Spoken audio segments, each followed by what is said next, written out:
വിശുദ്ധ യോഹന്നാന് ലഭിച്ച വെളിപാട് അധ്യായം 5. മുദ്രിത ഗ്രന്ഥവും കുഞ്ഞാടും.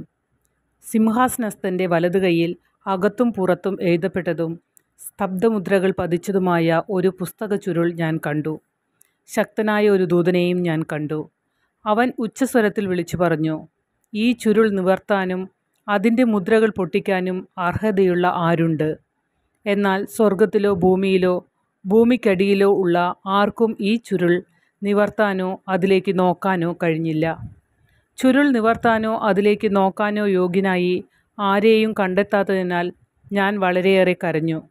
അപ്പോൾ ശ്രേഷ്ഠന്മാരിലൊരാൾ എന്നോട് പറഞ്ഞു, കരയാതിരിക്കൂ.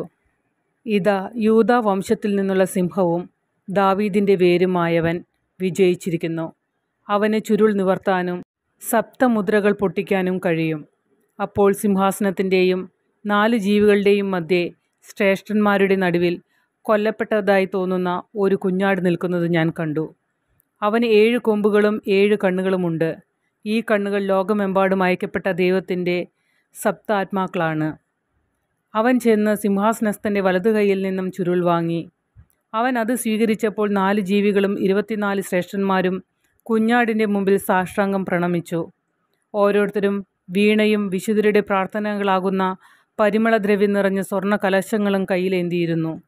അവർ ഒരു നവ്യഗാനം ആലപിച്ചു. പുസ്തക ചുരുൾ സ്വീകരിക്കാനും അതിൻ്റെ മുദ്രകൾ തുറക്കാനും നീ യോഗ്യനാണ്. കാരണം നീ വധിക്കപ്പെടുകയും നിന്റെ രക്തം കൊണ്ട് എല്ലാ ഗോത്രത്തിലും ഭാഷയിലും ജനതകളിലും രാജ്യങ്ങളിലും നിന്നുള്ളവരെ ദൈവത്തിനു വേണ്ടി വിലയ്ക്ക് വാങ്ങുകയും ചെയ്തു. നീ അവരെ നമ്മുടെ ദൈവത്തിന് ഒരു രാജ്യവും പുരോഹിതന്മാരുമാക്കി. അവൻ ഭൂമിയുടെ മേൽ ഭരണം നടത്തും. പിന്നെ ഞാൻ സിംഹാസനത്തിൻ്റെയും ജീവികളുടെയും ശ്രേഷ്ഠന്മാരുടെയും ചുറ്റും അനേകം ദൂതന്മാരെ കണ്ടു. അവരുടെ സ്വരവും ഞാൻ കേട്ടു. അവരുടെ എണ്ണം 10,000-ങ്ങളുടെ 10,000-ങ്ങളും 1,000-ങ്ങളുടെ 1,000-ങ്ങളുമായിരുന്നു. ഉച്ചസ്വരത്തിൽ ഇവർ ഉദ്ഘോഷിച്ചു, കൊല്ലപ്പെട്ട കുഞ്ഞാട് ശക്തിയും ധനവും ജ്ഞാനവും ആധിപത്യവും ബഹുമാനവും മഹത്വവും സ്തുതിയും സ്വീകരിക്കാൻ യോഗ്യനാണ്. സ്വർഗത്തിലും ഭൂമിയിലും ഭൂമിക്കടിയിലും സമുദ്രത്തിലുമുള്ള എല്ലാ സൃഷ്ടികളും ഇങ്ങനെ പറയുന്നത് ഞാൻ കേട്ടു, സിംഹാസനസ്ഥനും കുഞ്ഞാടിനും എന്നേക്കും സ്തുതിയും ബഹുമാനവും മഹത്വവും ആധിപത്യവും.